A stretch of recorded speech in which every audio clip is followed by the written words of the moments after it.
எதுக்கு சண்டை போட்ட? கஷ்டப்பட்டு வேர்வை சிந்து வாங்கின கூலியா குறைச்சிக்கவும் மாட்டேன். உழைப்பாளிகளை ஏமாற்றவங்களை பார்த்து சும்மா இருக்கவும் மாட்டேன். பிரச்சனைன்னு வரும்போது பாதிக்கப்படுறது நம்ம தான். கம்பெனி எடுத்து மூடுவாங்க, வேலையை விட்டு தூக்குவாங்க.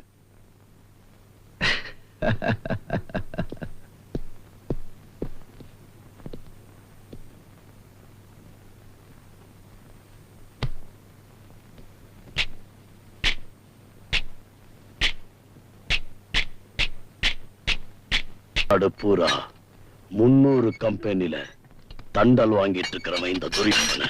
ஒரு கம்பெனில ஒருத்த என் வருமானத்தை தடுத்தான்னா நாளைக்கு ஒவ்வொருத்தரும் ஆரம்பிச்சிருவான்.